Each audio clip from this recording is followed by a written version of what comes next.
নৌকার গতি বা নদীতে নৌকার গতি, হ্যাঁ নৌকার গতি বা দর্শকের গতি যে কোনো একটা তুই করতে পারিস। নদীতে নৌকার গতি বা দর্শকের গতি যে কোনো টপিকস তুই এখানে আলোচনা করতে পারিস। দেখ আমরা সবাই কিন্তু জানি নদী কাকে বলে, আর দেখেছি আশা করছি সবাই এখানকার গ্রামগঞ্জের ছেলে, হয়তো গ্রামগঞ্জের ছেলে মানে কি সবাই নদী সম্বন্ধে পুকুর সম্বন্ধে জানে। আর এটাও আমি জানি যে সবাই আমরা সাঁতার কাটতে জানি। কেউ সাঁতার কাটতে হবে জানিস নাকি? সাঁতার কাটতে জানিস না? কি হাতে পাগল সাঁতার কাটতে গেলে সাঁতার কাটা শিখতে হবে। সাঁতার কাটা যদি শুরু করিস কি না, তাহলে তোর শরীরের মধ্যে কিন্তু অনেকটাই কিন্তু একটা ব্যায়াম হয়ে যায়। তুই দেখবি যে কোনো যদি অসুস্থ হোস তাহলে ডাক্তাররা কিন্তু মেনলি ভাবে কিন্তু সাঁতারটাকে কিন্তু ভালো রকম ভাবে কিন্তু সাজেস্ট করে যে তোকে হ্যাঁ পনির সঙ্গে সাথে কেটেছে। কি বলছিস বুঝা না? পনির সঙ্গে সাথে কেটেছে। তো তোর যে কথাটা হচ্ছে যে তোর আধ ঘন্টা ধরে বা 1 ঘন্টা ধরে সাঁতার কাটতে পারে। সাঁতার কাটলে আমার শরীরের মধ্যে অনেকটাই কিন্তু ব্যায়াম হয়, বিশেষ করে নার্ভের ক্ষেত্রে। যারা নার্ভের পেশেন্ট হয় তাদের ক্ষেত্রে কিন্তু সাঁতার কাটতে বলে। 1 ঘন্টা 2 ঘন্টা ধরে যদি সাঁতার কাটিস কিনা অনেকটাই আমাদের জিমের মতন কিন্তু আমাদের সেটা কাজ করে। তো চল, যেটা যারা জানিস না তারা আর বলিস না যে আমি জানি না, বুঝলি কি না? এটা একটা এর ব্যাপার, তোরা শিখে নিবি। তো কথা হলো যে আমরা নদী সবাই দেখেছি। তো যে ব্যাপারটা হলো যে আমি বললাম যে এটা একটা নদী আঁকলাম, যে এই যে এটা হলো আমার নদী সামনের দিকে এগিয়ে যাচ্ছে, ধর সামনের দিকে এগিয়ে যাচ্ছে। তো আমাদের কয়েকটা নদীর নাম বলতো গঙ্গা নদীর দৈর্ঘ্য কত? গঙ্গা নদীর দৈর্ঘ্য মনে আছে? 2500 কত? 2525। হ্যাঁ এটা এক্সাক্ট ভ্যালু নয়, আমরা পড়েছিলাম 2011 সালে 2510 কিলোমিটার। তোরা হয়তো বা 2525 বলছিস, কেউ বলবে 2535, এরকম এটা গড়। আর গঙ্গা নদী কোথা থেকে উৎপন্ন হয় বল? গঙ্গোত্রী হিমবাহের গোমুখ গুহা থেকে উৎপন্ন হয়। ওই আমাদের পাশ দিয়ে কিন্তু বয়ে গেছে। এই যে ফারাক্কা নদী দেখতে পাচ্ছিস তো, ফারাক্কা দিয়ে চলে যাচ্ছে বাংলাদেশ। ফারাক্কা যে ব্যারেজটা আছে সেই ব্যারেজটা কি করছে বলতো? ব্যারেজটা বাঁধ একটা, এই বাঁধটা তোর ফারাক্কার যে নদীর জলটাকে আছে সেই জলটাকে একটা পাশ কাটিয়ে তোর করে দিচ্ছে। ওই যে তোর ক্যানেল করে দিয়ে, ইন্দিরা গান্ধী যে ক্যানেলটা করেছিল সেই ক্যানেল করে দিয়ে হুগলি নদীতে নিয়ে আসছে।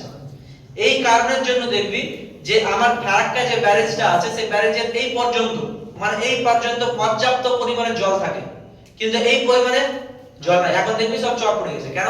ওই ব্যারেজটার জন্য। তাহলে এই ব্যারেজটার জন্য কিন্তু আমাদের ইন্ডিয়ান গভর্নমেন্টের ক্ষেত্রে কিন্তু ভালো হয়েছে, কিন্তু অসুবিধা হয়েছে কার? বাংলাদেশের ক্ষেত্রে প্রচন্ড পরিমাণে অসুবিধা। আর এটা নিয়েই কিন্তু মানে ইন্ডিয়ান গভর্নমেন্টের সঙ্গে ওদের কিন্তু একটা মতবিরোধ আছে। এটা একটা নদী, আরেকটা নদী হলো তিস্তা নদী, এটাও কিন্তু সেম কন্ডিশন। তোরা হয়তো ভূগোলে পড়ে থাকবি, ঠিক আছে? তো এই ব্যাপার। তো যেখানে আমি বললাম যে এই যে নদী পেলাম, এই নদীতে কিন্তু আমরা স্রোত দেখেছি। তো স্রোত সাপোজ আমি বললাম যে স্রোতের ভেলোসিটি, স্রোত যাচ্ছে বা আমি বললাম যে নদীতে কোনো রকম ভাবে স্রোত নাই, নদী একদম স্থির। কি বললাম আমি? স্থির। তোকে বলা হলো যে এটা হলো এ প্রান্ত, এটা হলো এ প্রান্ত, এটা হয়ে গেল আমার বি প্রান্ত। এবার আমি বললাম এবি সমান হয়ে গেল আমার প্রস্থ। এটার দৈর্ঘ্য আমি ধরলাম, এল। কত ধরলাম আমি? এল। অর্থাৎ এর প্রস্থ মানে চওড়াটা হলো এল। এবার প্রস্থ, এটা এই যেটা প্রস্থ, আপনি কি লিখেছি? প্রস্থ, হ্যাঁ এল। এবার কথাটা হচ্ছে যে যদি তোকে বলা হয় যে তুই এ প্রান্ত থেকে বি প্রান্তের দিকে একদম যেতে শুরু কর, যখন আমার কোনো রকম স্রোত নাই, তুই ডাইরেক্ট কিন্তু আমি বি প্রান্তে এসে পৌঁছে যেতে পারবো না? অবশ্যই পারবো। তোকে বলা হলো এবার যে এই বরাবর আমার প্রচন্ড ভেলোসিটি নিয়ে একটা ইউ বেগে একটা স্রোত যাচ্ছে, নদীতে স্রোত যাচ্ছে, ঠিক আছে? স্রোত যদি যায়, তোকে যদি এবার বলা হয় যে তুই বি প্রান্তে এসে পৌঁছা, তুই কি বি প্রান্তে কিভাবে পৌঁছাবি বল? তুই ডাইরেক্ট যদি বলিস যে আমি এ থেকে বি প্রান্তের দিকে যাব, যেতে পারবি না? কেন পাবি না? স্রোতের জন্য আমাকে কি করবে? তুই যদি মুভমেন্ট করার চেষ্টা করিস, স্রোত তোকে এই একটা কন্ডিশনে ধাক্কা দিতে দেখা গেল সি পজিশনে তোকে নিয়ে চলে গেল। তাহলে আমার যেটা উদ্দেশ্য, সেটা উদ্দেশ্য আমার সফল হলো না। কথাটা বোঝা যাচ্ছে? আমার উদ্দেশ্যটা কি? যে বি প্রান্তে যাব, যেমন করে হোক বি প্রান্তে যাব। কিন্তু বি প্রান্তে যদি যাই তাহলে এখান থেকে যাত্রা শুরু করতে গেলে স্রোত আমাকে ধাক্কা দিয়ে সি প্রান্তে নিয়ে গেল। এবার কথা হচ্ছে যদি তুই বি প্রান্তে যাস, তাহলে তোকে কিরকম ভাবে সাঁতার কাটতে হবে? তাহলে কি অ্যাঙ্গেল করে সাঁতার কাটতে হবে না আমাকে? এই যে এরকম ভাবে আমাকে অ্যাঙ্গেল করে সাঁতার কাটতে হবে যাতে করে স্রোতটা আমাকে ধাক্কা দিয়ে বি জায়গাটাতে এসে পৌঁছাতে পারে। কথা বোঝা গেল? তাহলে এই ভেলোসিটি বা এই রকম কন্ডিশনের উপরে কিন্তু আমার দুটো কিন্তু কন্ডিশন হবে, সেই দুটো কন্ডিশন তোদেরকে নোট ডাউন করতে হবে। এক নাম্বার যেটা কন্ডিশন আসবে, দেখ এক নাম্বার হলো যে ন্যূনতম দূরত্বে নদী পারাপার, ন্যূনতম দূরত্বে নদী পারাপার, এই পয়েন্টটা। আর দ্বিতীয় কথা যেটা আসবে, ন্যূনতম সময়ে নদী পারাপার। তো সেটা আমি পরবর্তীতে আলোচনা করছি, আগে এটা দেখে নিই। দেখ ন্যূনতম দূরত্বে নদী পারাপার বলছে, তাহলে বলতো ন্যূনতম দূরত্ব বলতে আমি কি বুঝি? ন্যূনতম দূরত্ব মানে কি বোঝায়? সব থেকে কম দূরত্ব। আর মনে রাখবি ন্যূনতম দূরত্ব মানে হলো আমার লম্ব দূরত্ব। কি বললাম আমি? লম্ব দূরত্ব। সাপোজ আমি বললাম এবি, তারপরে বলা হলো যে এই যে এখান থেকে এসি, এখান থেকে এএফ, এখান থেকে এডি, বল এসি এডি এবি এর মধ্যে কোনটা ন্যূনতম দূরত্ব? হ্যাঁ, এবি হলো আমাকে ন্যূনতম দূরত্ব। কারণ কি? এটা হলো লম্ব দূরত্ব। সবথেকে কম দূরত্বটা ন্যূনতম দূরত্ব। বুঝা গেল? তাহলে এই যে এইগুলোর দূরত্ব, কিন্তু এইগুলোর দূরত্ব হলেও কিন্তু এগুলো নিয়ে আমার কাজ নেই। আমার কাজ আছে ন্যূনতম দূরত্ব, অর্থাৎ আমাকে ভাবতে হবে এই দূরত্ব আমাকে সাঁতার কাটতে বল। তাহলে এই দূরত্ব বরাবর যদি সাঁতার কাটতে হয়, তাহলে আমাকে অবশ্যই এই লম্বের সঙ্গে একটা অ্যাঙ্গেল করে কিন্তু সাঁতার কাটতে হবে। এই যে আমি বললাম যে এই থিটা অ্যাঙ্গেল করে আমি সাঁতার কাটতে শুরু করলাম। আমি বললাম যে আমার যে ভেলোসিটি আছে ভি, আমার ভেলোসিটি বা দর্শকের ভেলোসিটি ভি, দর্শকের ভেলোসিটি হতে পারে, সেখানে নৌকার ভেলোসিটি হতে পারে, যা কিছু আছে তার ভেলোসিটি। তাহলে তোকে যদি বা কোনো নৌকাকে যদি আমার এ প্রান্ত থেকে বি প্রান্তে পৌঁছাতে হয়, তাহলে কিন্তু আমার এরকম ভাবে একটা অ্যাঙ্গেল করে কিন্তু সাঁতার কাটতে হবে। এই পয়েন্টটা বোঝা গেল? বোঝা গেল তো? যদি আমি বলি স্রোতের গতিবেগ নাই, তাহলে সোজাসুজি, তাহলে দুটো পয়েন্ট। স্রোতের ভেলোসিটি যদি না থাকে সোজাসুজি সাঁতার কাটবো, স্রোতের যদি ভেলোসিটি থাকে তাহলে আমাকে কি করতে হবে? অ্যাঙ্গেল করে সাঁতার কাটতে হবে। এটা কিন্তু ক্লিয়ার করতে হবে। এবার আমি যেটা করব, তাহলে এই যে ভি পেলাম, এই দিক বরাবর ইউ, এই দিক বরাবর আমার ইয়ে পাবো। তাহলে এই ভি এর দুটো উপাংশ আমি পাবো। ভি এর ভেক্টর বিভাজন করব দুটো উপাংশ, ঠিক আছে? একটা ভি cos থিটা আর একটা কি ভি sin থিটা। একটা ভি cos থিটা আর একটা কি বললাম আমি? V sin theta. তাহলে আমি বলছি যে সাপোজ আমি বললাম যে এটাকে আমি তাহলে এইটা হয়ে যাবে, তাহলে এটা থিটার সাপেক্ষে আছে, তার মানে এটা হয়ে গেল আমার ভি sin থিটা।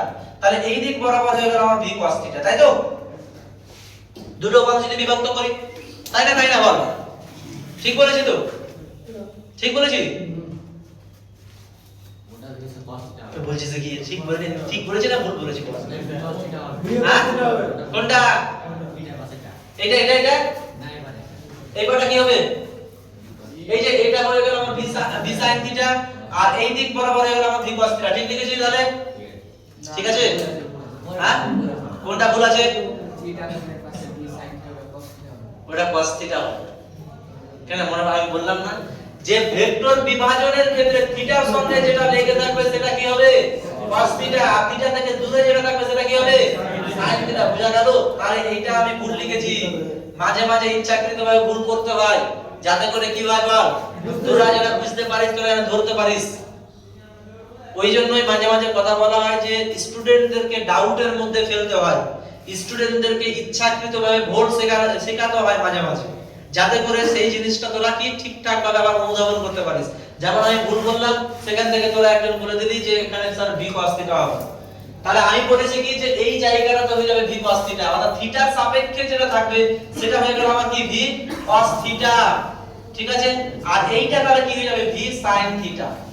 কথা বোঝা গেল? তাহলে বল এখানে, তাহলে বল এখানে যে ব্যাপারটা আমার আসছে স্রোতের বেগ আর ভি, এই যে ভি আমি বললাম যে ভি এর মান, আমি এখানে যেটা বললাম, সাপোজ বললাম যে ভি এর মান হয়ে গেল আমার 5 মিটার পার সেকেন্ড। ভি এর মান কত বললাম আমি? 5 মিটার পার সেকেন্ড। তাহলে ভি cos থিটা আমি বললাম যে সাপোজ ভি cos থিটা সমান আমি বললাম 3 মিটার পার সেকেন্ড, আর ভি sin থিটা সমান আমি বলে দিলাম কত? 4 মিটার পার সেকেন্ড। বোঝা গেল কথা? তাহলে ভি আমি এই কোণাকোণি বরাবর 5 মিটার পার সেকেন্ড বেগে আমি মুভমেন্ট করতে শুরু করেছিলাম। কি করতে শুরু করেছিলাম? মুভমেন্ট করতে শুরু করেছিলাম।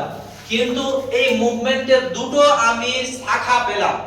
গাছের শাখা পোশাখা আছে তো, তেমনি ভেলোসিটির কিন্তু দুটো শাখা প্রশাখা পেলাম তো দুটো শাখা প্রশাখা, একটা শাখা প্রশাখা v cos থিটা যার ভ্যালু আমি পেলাম ধরলাম কত 3, আর একটা ভেলোসিটি শাখা প্রশাখা 4, যেটা কি এই যে 4 যেটা v sin থিটা, এই sin থিটাটা কি অবজারভেশন করে কি বুঝতে পারছি স্রোতের দিকে আছে না স্রোতের বিপরীতে আছে?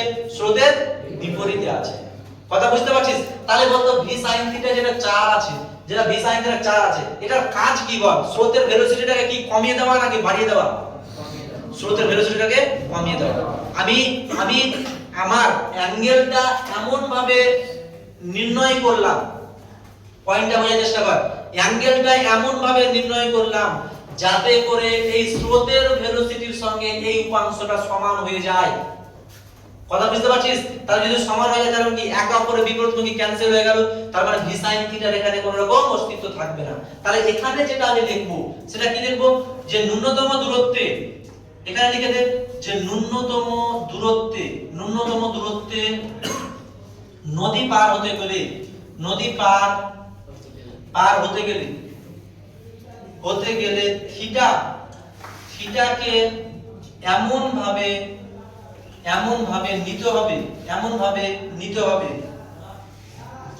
নিতে হবে যাতে v sin থিটা সমান u হয়। কথা বুঝতে পারছিস? ন্যূনতম দূরত্বে নদী পার হতে গেলে এত সমান এত হয়। যদি এটা সমান এটা না হয় তুই ন্যূনতম দূরত্বে নদী পার হতে পারবি না। অর্থাৎ ন্যূনতম দূরত্বে নদী পার হওয়ার শর্তই হলো v sin থিটা সমান u হতেই হবে। এবার এই যে v sin থিটা যেটা পেলাম, এই v sin থিটা v তো ফিক্স, আবার পরিবর্তন করবে থিটা, তাহলে থিটার অ্যাঙ্গেল পরিবর্তন করে কিন্তু আমার হবে। বড় আমি 45 ডিগ্রিতে সাঁতার কাটতে পারি, 30 ডিগ্রিতে সাঁতার কাটতে পারি, 60 ডিগ্রিতে সাঁতার কাটতে পারি। অর্থাৎ স্রোতটাকে বুঝতে হবে, কি করতে হবে? বুঝতে হবে, মেজার করতে হবে। স্রোতের ভেলোসিটি যদি আমার 3 হয় তাহলে আমাকে অ্যাঙ্গেল আরেকটা হবে। স্রোতের ভেলোসিটি যদি আমার 5 হয় অ্যাঙ্গেল আরেকটা হবে। স্রোতের ভেলোসিটি যদি 7 হয় অ্যাঙ্গেল আরেকটা হবে। কথা বোঝা গেল কথা? তাহলে এই হলো আমার গল্প। তাহলে এখান থেকে দেখ তো v sin থিটা সমান u হয়ে গেল কোন ক্ষেত্রে? ন্যূনতম দূরত্বে নদী পারাপারের ক্ষেত্রে। তাহলে এই যে v sin থিটা এটা কোনো রকম উপাংশ নাই। কেন উপাংশ নাই? কোনো রকম কাজ নাই। কেন? এটা স্রোতের সঙ্গে অমিট হয়ে গেল, স্রোত ওকে কি কিন্তু ধ্বংস করে দেবে। কথা বোঝা গেল? তাহলে এটা হয়। তাহলে এখানে আমি লিখব, তাহলে অতএব এখানে v sin থিটা এর কোনো কাজ নাই, কোনো কাজ নেই স্রোতের গতিবেগকে কমানো ছাড়া, স্রোতের গতিবেগকে ক্যান্সেল করা ছাড়া। এটা নিজের ভাষাতে লিখছি, বইয়ের ভাষাতে কোনো অন্যরকম আছে। বুঝা গেল? এখানে v sin থিটার কোনো কাজ নেই স্রোতের গতিবেগকে ক্যান্সেল করা ছাড়া। অর্থাৎ v sin থিটার কাজ হলো স্রোতের ভেলোসিটিটাকে ক্যান্সেল করে দেওয়া। তাহলে স্রোতের আর ভেলোসিটি নাই। তাহলে v এর একটা উপাংশ স্রোতটাকে ক্যান্সেল করলো, আর একটা উপাংশ কোনটা পেলাম বলতো? আর উপাংশ কোনটা? v cos theta. কথা বুঝতে পারছিস? তাহলে v cos থিটা কি স্রোতটাকে ক্যান্সেল করছে না? তাহলে এই যে v cos থিটা হলো, এটা কিন্তু আমার বাকি থাকলো, এটার কিন্তু কাজ আছে। সেই কাজটা কি বল এবার? এটা বলো, এটা মিটিয়ে দিচ্ছি, এটা মিটিয়ে দিলাম।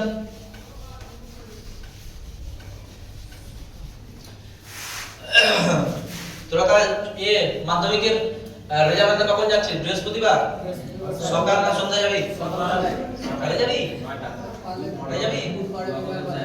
কখন আসবি?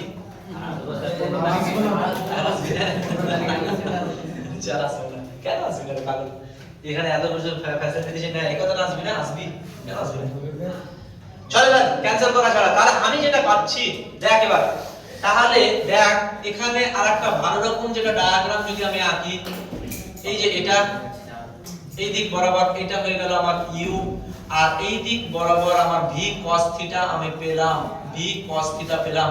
এটা হয়ে গেল a, এটা হয়ে গেল আমার b, আর ab সমান আমি ধরেছি l, ab সমান আমি ধরেছি l। তাহলে বলতো তাহলে লম্ব বরাবর দূরত্ব পার হতে সময় কত লাগবে? তাহলে অতএব AB বরাবর বা লম্ব বরাবর লম্ব বরাবর, বা আমি বলতে পারি ন্যূনতম দূরত্ব বরাবর, যে কোনো একটা কথা বলতে পারিস। কথা বুঝতে পারছিস? কি কি বললাম? এবি বরাবর, লম্ব বরাবর, ন্যূনতম দূরত্ব বরাবর, যে কোনো লম্ব বরাবর।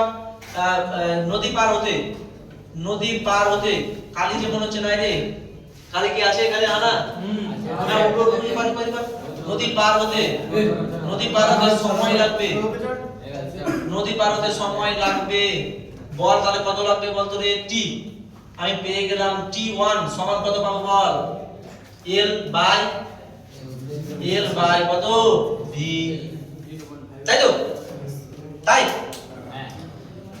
l by v। এই যে a থেকে b এর দিকে আমার ভেলোসিটির কোন উপাংশ আছে? v cos থিটা নয়? এখানে আমি ধরেছি v cos থিটা সমান কত? 3। এটা আমি পেলাম 3। তোর এই অভিমুখে ভেলোসিটি যাচ্ছিল কত? এই অভিমুখে ভেলোসিটি ছিল 5, যেটা এটা হয়ে গেল আমার থিটা। এই অভিমুখে আমার ভেলোসিটি ছিল কত? এটা হয়ে গেল আমার v সমান আমি পেয়ে গেলাম 5, v cos থিটা সমান 3। এখানে আমি পেয়েছিলাম v sin থিটা সমান আমি পেয়ে গেলাম 4। এখানে u সমান আমার যদি 4 হয় তাহলে এটা এক অপরকে ক্যান্সেল করে দিল বল। তাহলে আমি লম্ব বরাবর যে ভেলোসিটিতে পেয়েছিস রে, লম্ব বরাবর যে ভেলোসিটিতে আমি মুভমেন্ট করছি বা পার করছি, সেই ভেলোসিটিটার মান কত? 5 3 4 কোনটা? 5 3 4 কোনটা? 5 3, বুঝতে পারলি না? আমি বললাম যে এই যে লম্ব বরাবর a থেকে b এর দিকে যাচ্ছি, যাচ্ছি তো, তাহলে a থেকে b এর দিকে যে গেলাম, এই যে v বা 5টাকে আমি দুটো শাখাতে ভাগ করেছি। আমার ডান হাতের শাখা হলো কত? 3, আর বাম হাতের শাখা হলো কত? 4। যেটা বাম হাতের শাখা সেটা কি হলো? ক্যান্সেল হয়ে গেল, তো কোনো কাজ নাই, বাকি থাকলো 3। ঠিক আছে? তাহলে এই যে লম্ব বরাবর যে ভেলোসিটি নিয়ে যাচ্ছি বা 5 ভেলোসিটিতে আমি মুভমেন্ট করছি না 3 ভেলোসিটিতে মুভমেন্ট করছি? 5 এ মুভমেন্ট করছি না 3 এ মুভমেন্ট করছি? ভালো করে বল। 5 এ মুভমেন্ট করছি? 5 এ মুভমেন্ট করছি? 5 এ? পাক্কা? পাক্কা? 5 এ নয় 3 এ। আরে পাগল কোথাকার, 5 এ তুই এরকম ভাবে যাচ্ছিস, যাচ্ছিস তো? এই 5টাকে দুটো উপাংশে ভাগ করলাম না আমি? একটা উপাংশ চলে গেল 4, আরেকটা উপাংশ চলে গেল 3। 4টা এই যে তোর স্রোত যেটা আছে সেটাকে কি করলো? ক্যান্সেল করে দিল, কোনো রকম কাজ নাই, ধ্বংস হয়ে গেল। বাকি থাকলো কোনটা? v cos theta. তো এই v cos থিটা কোন ডাইরেকশনে ছিল? এই v cos থিটা এই ডাইরেকশনে ছিল না? তাহলে এই যে v cos থিটা এই ডাইরেকশনে ছিল, আর আমার গতিবেগ আমি যাতায়াত করব এই এই অভিমুখেই তো। তাহলে এখানে যে টাইমটা লাগলো সেই টাইমটা l বাই v হবে নাকি l by v cos theta হবে? এই পয়েন্টটা আগে ভালো রকম ভাবে অবজারভেশন কর, ভালো রকম ভাবে বোঝার চেষ্টা কর। এটা বোঝা গেল না? ডাইরেক্ট বল। তোরা কিন্তু এই 5 বললি, এটা কিন্তু মানে বললি হয়তো বুঝতে পারলি না, তার জন্য তো এই জিনিসটা আগে ভালো করে বুঝ যে 5 আমার যাচ্ছে উপরের দিকে, 5টাকে দুই ভাগে ভাগ করছি, একটা একদম লম্ব দিক বরাবর 3, আরটা এই দিক বরাবর 4। তাহলে আমার উপরের দিকের ভেলোসিটির উপাংশ কোনটা? 3। তাহলে এই 3টাই হয়ে গেল আমার মানে আমার ভেলোসিটি। তাহলে এখানে যেটা আসবে সেটা এখানে যেটা বলে দিব সেটা কত? l by v cos theta না sin theta? l by v cos theta, l by v cos theta. কথা বুঝা গেল না? যাই, তাহলে অতএব ab বরাবর লম্ব বরাবর নদী পার হতে সময় লাগবে, এটাই হলো। তাহলে এখানে লিখে দিব এটাই হলো ন্যূনতম দূরত্বে নদী পার হতে সময়। এটাই হলো ন্যূনতম দূরত্বে নদী পার হতে সময়, নদী পার হতে সময়। বল এই ব্যাপারটা একটু অনুধাবন কর, করে একটু বোঝার চেষ্টা কর। যদি কোনো জায়গাতে কোশ্চেন থাকে তো আমাকে কোশ্চেন কর। এটাই হলো ন্যূনতম দূরত্বে নদী পার হতে সময়। তাহলে t1 সমান আমি পেয়ে গেলাম l by v cos theta, l by v cos theta. বল তাহলে এখান থেকে আমি এই যে এতগুলো যে আমি পেলাম, তাহলে আমি কোণাকুণি বরাবর এই যে কোণাকুণি বরাবর সাঁতার কাটলাম কেন? স্রোতের ভেলোসিটির জন্য। ঠিক আছে? এরপরে যেটা আমি হেডিং করব সেটা হলো যে ন্যূনতম সময়ে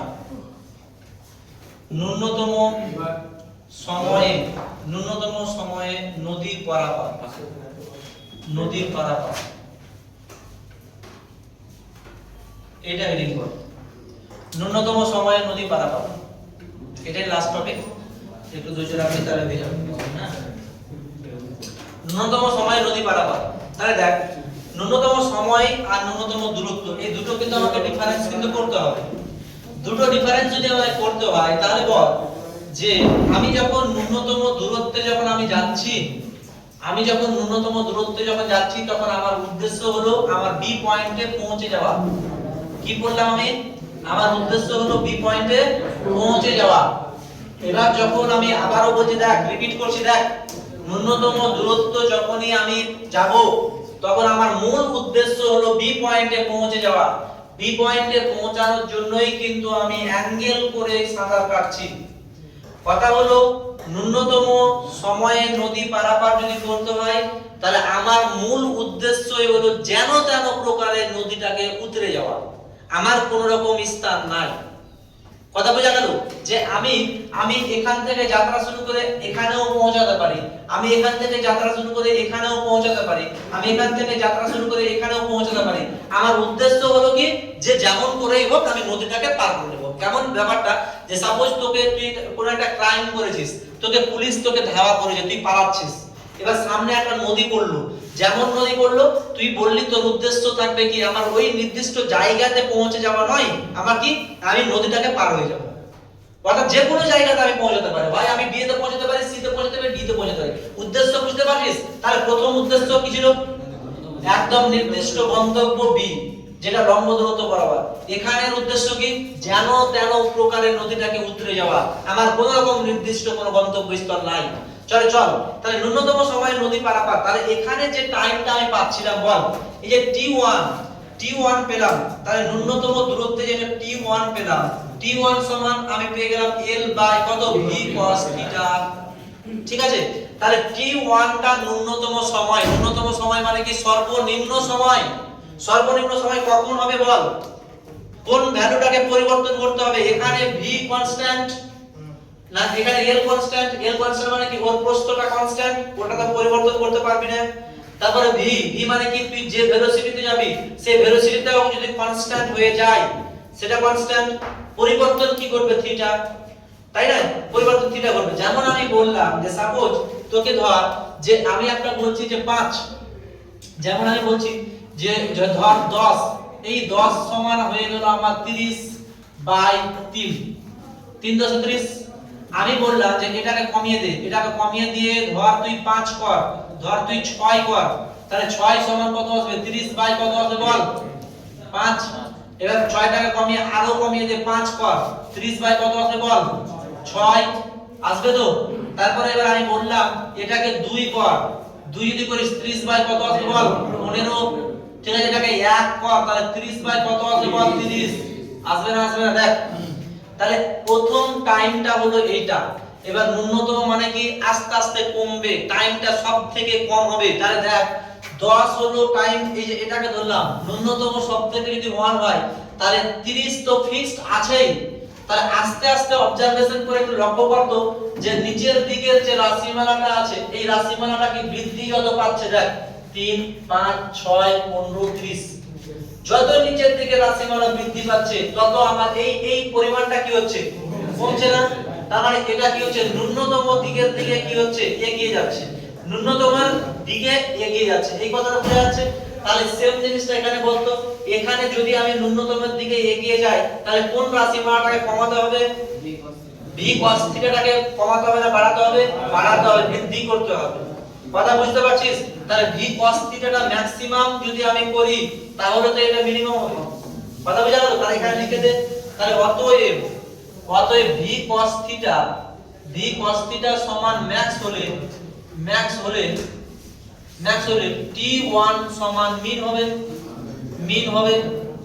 মিন মানে কি ন্যূনতম হবে বা মিনিমাম হবে।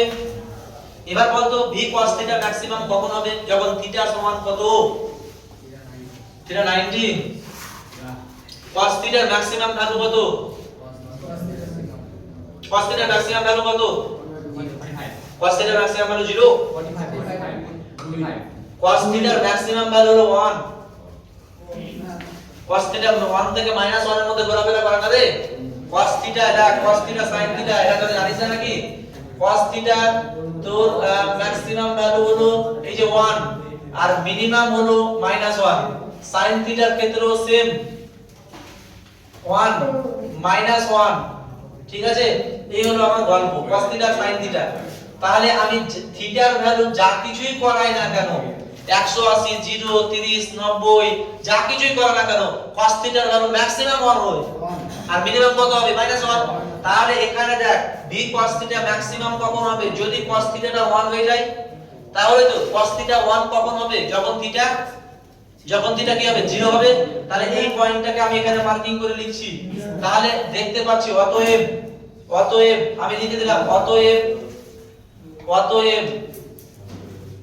v cos থিটা কে ম্যাক্স হতে গেলে v cos থিটা কে ম্যাক্স হতে গেলে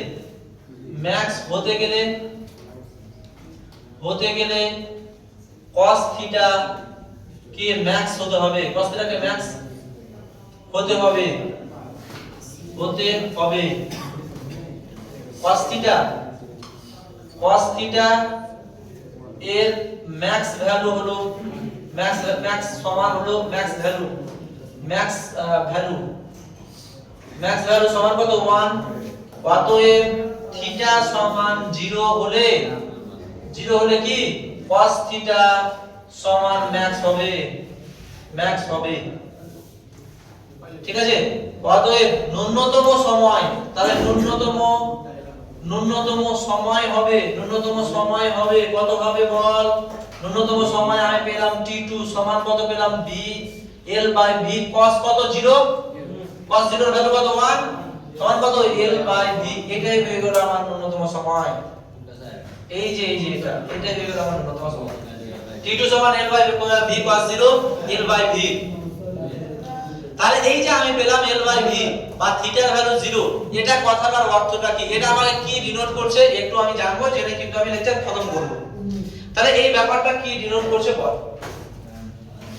তাহলে থিটা সমান 0 এখানে আমি থিটা পেয়েছি এই অভিমুখে। থিটা যদি 0 হয় তাহলে ন্যূনতম সময়ে নদী পারাপার হতে হলে আমাকে কোন অভিমুখে সাঁতার কাটতে হবে বলে না। ন্যূনতম সময়ে আমাকে নদী পার হতে হবে, তাহলে কোন অভিমুখে সাঁতার কাটতে হবে যেখানে থিটার ভ্যালু 0। মানে আমি একটা শর্ত কিন্তু পেয়ে গেলাম যে থিটাটাকে 0 করতে হবে, তাহলে আমি ন্যূনতম সময়ে যেতে পারবো, আদারওয়াইজ কিন্তু পারবো না। তাহলে বল এখানে থিটা 0 কোন অভিমুখে হবে স্রোতের দিকে। আমি অ্যাঙ্গেলটা এই যে থিটাটা কার সঙ্গে অ্যাঙ্গেল ধরেছি আমি লম্বের সঙ্গে অ্যাঙ্গেল ধরেছি না। এই যে এটা লম্ব না, এটা প্রস্থ ধরে, এই যে এটা তো প্রস্থ চওড়া l, তাহলে l এর সঙ্গে লম্বের সঙ্গে আমার থিটা অ্যাঙ্গেল আছে না। তাহলে স্রোতের সঙ্গে কেন অ্যাঙ্গেল ধরবো, স্রোতের সঙ্গে অ্যাঙ্গেল ধরিনি তো আমি ধরেছি কি এই লম্বের সঙ্গে একটা অ্যাঙ্গেল ধরেছি।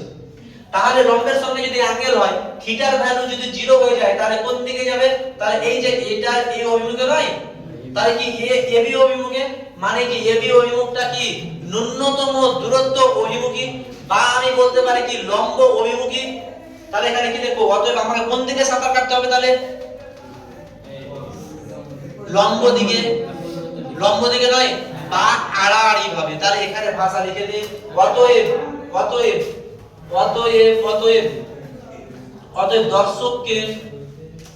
দর্শককে লম্ব দিকে সাঁতার কাটতে হবে, লম্ব দিকে সাঁতার কাটতে হবে। দর্শককে লম্ব দিকে সাঁতার কাটতে হবে। বল দর্শককে লম্ব দিকে সাঁতার কাটতে গেলে ও কোন সময়ে তাহলে ও অপর প্রান্তে পৌঁছাবে ন্যূনতম সময়। কথা বোঝা গেল। তাহলে এখানে যদি আমি বল দেখ একটা ব্যাপার, তাহলে যদি আমি তাহলে এই অভিমুখে যদি আমি লম্ব অভিমুখে যদি সাঁতার কাটতে শুরু করি, দেখ এই অভিমুখে যদি সাঁতার কাটতে শুরু করি তাহলে আমি কি বি এ পৌঁছাবো, বি কে পৌঁছাতে পারবো।